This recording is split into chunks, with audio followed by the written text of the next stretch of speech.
Dê 10 mil reais ao rico e ele investirá. Dê 10 mil reais ao pobre e ele gastará. Essa frase circula por aí como se ela fosse uma verdade absoluta, fria, objetiva, implacável. Só que o que ela esconde e o que quase ninguém pergunta é porque dois sujeitos com o mesmo valor nas mãos tomariam decisões diferentes. E a resposta não está só na educação financeira, tá bom? A resposta também não está no querer a poder. A resposta está na história, na estrutura, no modo como a sociedade ensinou cada um a se relacionar com o dinheiro.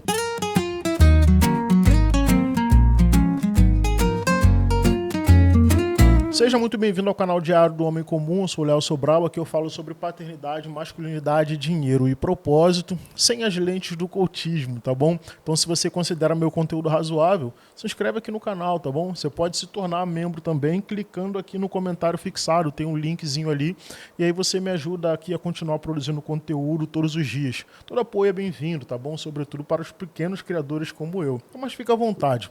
Vamos lá, cara, o rico aprendeu que dinheiro é ferramenta, então ele cresceu vendo os pais aplicando, reinvestindo, negociando, aprendeu que guardar não é se privar, é se preparar. Então ele teve margem, teve tempo, teve orientação. Já o pobre, na maioria das vezes, cresceu num ambiente em que o dinheiro aparece como um respiro, como um alívio momentâneo, né? E é um alívio tão raro que quando ele chega, vira sinônimo de realização imediata. Então a ideia de guardar dinheiro não é ensinada como futuro, ela é vivida como um risco, porque o amanhã sempre foi muito incerto para o pobre.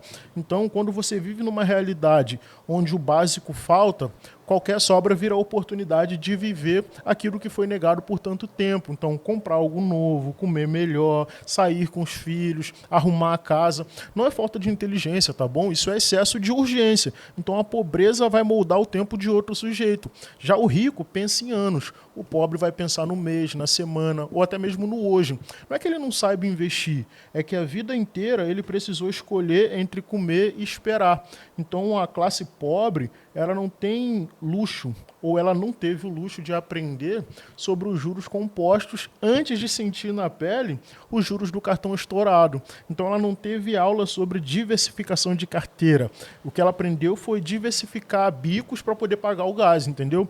E aí não se trata de romantizar a escassez, tá bom? Pelo contrário, trata-se de entender que a forma como uma pessoa lida com dinheiro está diretamente ligada à forma como ela aprendeu a sobreviver. Então dizer que o pobre gasta como se fosse uma falha moral e vai ignorar que muitas vezes esse gasto é uma tentativa de dignidade. Então é o pai que compra o celular para o filho para ele não ser humilhado na escola, é a mãe que vai parcelar um sofá novo porque está cansada de ver a casa sem conforto, é o cara que vai fazer um churrasco porque finalmente teve um mês que sobrou uma grana. Então o problema é que a sociedade olha para isso com desprezo, como se fosse desperdício, quando muitas das vezes é só a humanidade, sacou? Enquanto isso o rico vai seguir acumulando, porque ele pode, porque ele aprendeu a acumular, porque ele teve espaço para errar, né? E se ele cair, está tranquilo. Então ele investe 10 mil porque ele sabe que se tudo der errado, ele tem onde cair. Ele tem rede de apoio, tem contato, ele tem sobrenome. Já o pobre não, pô. Se o pobre errar com esses 10 mil reais, ele pode colocar tudo a perder. Então a aposta não tem margem. O risco é real para o pobre. E isso vai mudar completamente a lógica da decisão. Então esse abismo não é apenas financeiro, ele é psicológico também, ele é cultural. A autoestima financeira do pobre foi destruída desde cedo, pô. Então ele sempre ouviu que ele não sabe lidar com dinheiro, que ele é desorganizado, que ele é imediatista. Poucos disseram que ele vive numa guerra diária, onde cada centavo que ele tem precisa ser pensado entre a necessidade e o desejo. Mas mesmo assim, ele ainda é julgado pela régua de quem nunca passou fome, sacou? Então é muito fácil falar de investimento quando o prato está cheio, quando a escola do filho é boa, quando tem rede de saúde privada, quando tem transporte próprio, não precisa pegar o ônibus. Difícil é falar a longo prazo para quem está contando as moedas do ônibus, sacou? Então, quando um pobre tem 10 mil reais, ele não vai ver investimento, ele vai ver solução. Solução para aquela dor de cabeça que ele está vendo há anos. E aí, se ele não tiver orientação, ele vai gastar mesmo, irmão. mas é porque ele não foi ensinado a multiplicar, ele foi forçado a sobreviver, entendeu? Só que isso também não significa que o pobre não possa investir. Significa que para isso acontecer, pô, cara, é preciso mais do que uma dica de um canal do YouTube, sacou? É preciso que tenha política pública, acesso à educação de qualidade, trabalho digno, renda estável, principalmente, saúde emocional, porque guardar e investir não é só uma ação matemática, não, pô, é uma construção que é subjetiva, e ninguém vai construir planejamento em cima de instabilidade. E aí o rico que investe 10 mil, ele vai perpetuar o que ele já aprendeu, o que ele já sabe. O pobre que gasta 10 mil, ele está respondendo ao que ele viveu e vive todos os dias. Isso não vai definir ele como melhor ou pior. Isso vai definir ele como um produto de um contexto diferente. Então, frases como essas que são jogadas assim, ó, sem análise, vai reforçar o preconceito e distorcer a realidade. Ela vai apontar o dedo para o pobre, mas não vai olhar para quem lucra com o gasto, porque essa não é a lógica do consumo, uma armadilha. Então a gente tem que tomar cuidado.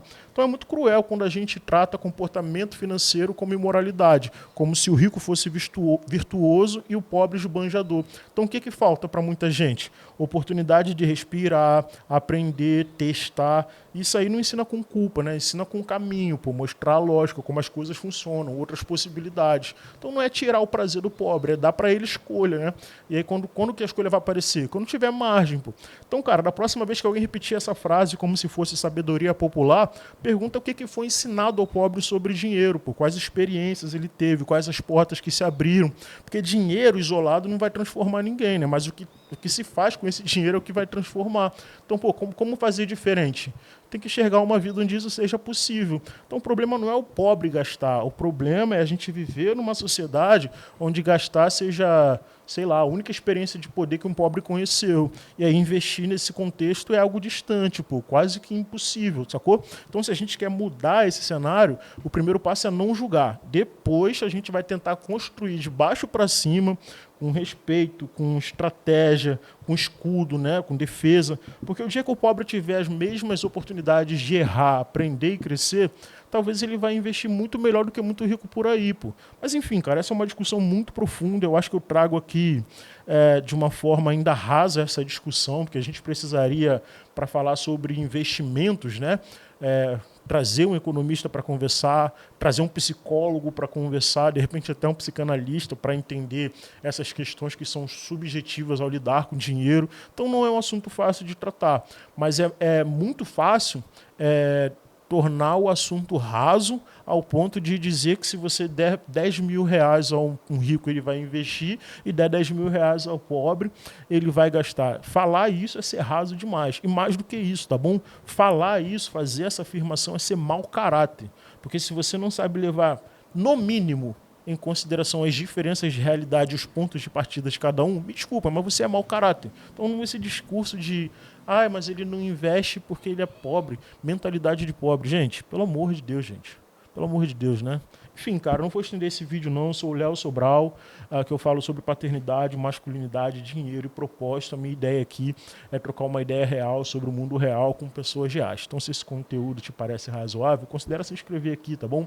Se você é mulher, cara, já falei aqui diversas vezes, tá bom? Seja muito, muito, muito extremamente bem-vindo aqui. Apesar de o nome ser Diário do Homem Comum, ele com toda certeza comunica e conversa com as mulheres também. Inclusive, minha esposa tem participações aqui no canal e eu tô doido para que ela feche comigo aqui, de fato, e a gente possa fazer aqui o nosso quadro de podcast semanal para a gente tratar sobre a vida real. Então tem conteúdos aqui para você que é uma pessoa comum, seja homem, seja mulher, tá bom? Um forte abraço para você, se inscreva no canal e se você quiser, você pode se tornar membro aqui, tem um link no comentário fixado e na descrição também escrito seja membro, alguma coisa assim, e aí você me ajuda aí por ou por um valor de uma latinha de refrigerante ou de cerveja no mês, você já me ajuda aqui na produção de conteúdo, beleza? Um forte abraço para vocês, tamo junto.